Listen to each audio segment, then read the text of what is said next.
Excuse me, Satan. I think you're in my seat. I'm going to start this story off by saying that this is absolutely not one of my most shining moral moments and that I'm well aware that I was a straight-up asshole for doing what I did. My only real defense is that I was in a super bad place mentally and needed a mountain's worth of therapy. If you're curious about the circumstances around her, check my profile. Bitch was evil in human form. Now, on with the revenge. I was a weird kid growing up. Really weird. It was mostly because I was being abused at home and forcibly isolated. My social skills were so underdeveloped that I had difficulty reading human faces aside from my grandmother, grandfather, and father. Being the weird kid meant that I was a juicy target for bullies. It never stopped, but there was one bully that I hated more than any of the others. We'll call her Holly. This girl never passed up an opportunity to make my life hell, and since she lived across the street from me there was nowhere I could avoid her. Holly treated me like garbage. Here are a few examples. She put dog crap in our mailbox on a regular basis. She let my dog out of my yard, and I was never able to get her back. She would also sit on her porch with her friends and roast the hell out of me to entertain them if I so much as put a toe outside of my front door. It went on for years. I hated her with the fiery passion of 1,000 suns, but while my grandmother was still alive there was nothing I could do about Holly. If I did anything to her or fought back in any way my grandmother would punish me for it, and I was more afraid of her than I was Holly, for a very good reason. So I made a plan. I suffered through all the abuse and promised myself that when I was older I would make Holly pay for what she did to me. Thinking of what I was going to do to her when the time was right was sometimes the only thing that kept me going. Over time, Holly grew up, and eventually she left me alone and stopped being an asshole. Unfortunately for her by then it was too late. I didn't give a shit about her new moral epiphany. I had been nursing my grudge for 2 decades and it was time for a reckoning. I was going to destroy that bitch. When my grandmother finally died, it was go time, and I'd had 20 years to plan. I wasn't idle while I waited. I'd made it my mission in life to learn as much about Holly as possible, and to do it I became friends with a few people on the periphery of her social circle. Eventually, I knew more about her and her life than her own mother did. The first step I took in my plan was getting her fired from her job. It took longer than I would have liked, but eventually I managed it. Holly worked at a doctor's office, and I knew that the doctor she worked for was super Christian. Very straight edge, upstanding type of guy. He also had a huge influence on the local community. I decided to become a patient at his office, scheduling my visits to be on the days Holly was off work. After a couple of visits I just happened to notice Holly in the staff photo on the waiting room wall. I made a show of looking surprised and then concerned. I got to the exam room, and the doctor came in shortly after. The expression on my face got his attention, and he asked me what was wrong.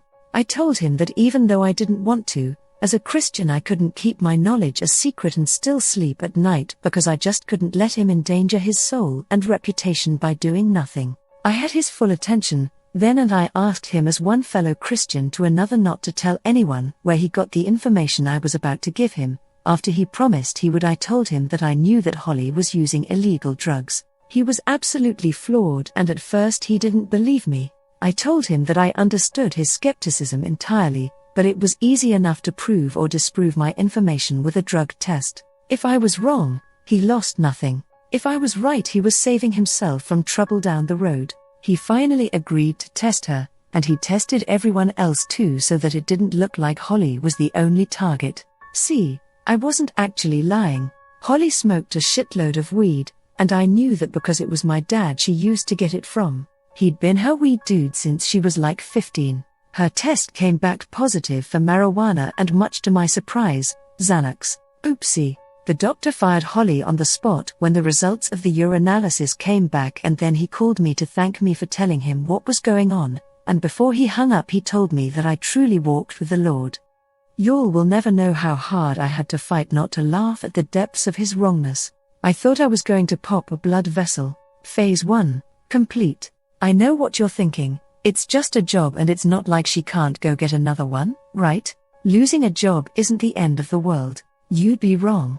Remember how I said that her boss had a very high reputation in our area? That man called every single hospital and doctor's office in the state personally to make sure that none of them would hire Holly and risk liability and loss of community trust for associating with her. Holly's field of study was all pertaining to the medical profession, so her education was rendered worthless because nobody would hire her. I wasn't done yet. Nope. Not even close. She lost her job, and because she had no income her car got repossessed. She still had her family though, 2 kids and a fiancé. Who needs families? Am I right? With the help of a good friend of mine, we catfished the fuck out of her fiancé. My friend is hot AF, and she let me use pictures of her to prove that she was really real. She even got on Skype with him once. When he finally made the arrangements for a face-to-face encounter and booked a hotel room, I texted the screenshots of everything to Holly from a burner number. To say the excrement impacted the oscillating unit would be a vast understatement. They broke up, the wild thing was an ordeal and Holly was devastated. She had 2 kids, no job, and now no fiancé who could help her keep the family afloat. A normal person would have stopped then.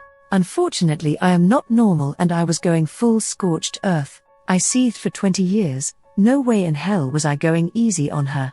Phase 3. With her fiancé gone and no job, Holly was struggling badly. She needed money and she needed it quickly before she and the kids got evicted. Meth is a giant problem in my area. It's high risk, but it's also fast money, and so I started subtly mentioning Holly's situation among my more legally questionable family.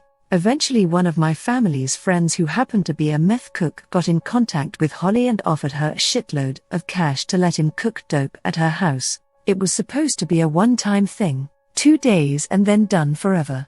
Holly was desperate, so she said yes. Everything went smoothly at first, but dead in the middle of the cook someone called in an anonymous tip about an active cook in progress to the local narcotics unit. They rolled up on Holly's house at about 3 a.m. and caught everybody inside, including Holly red-handed making meth.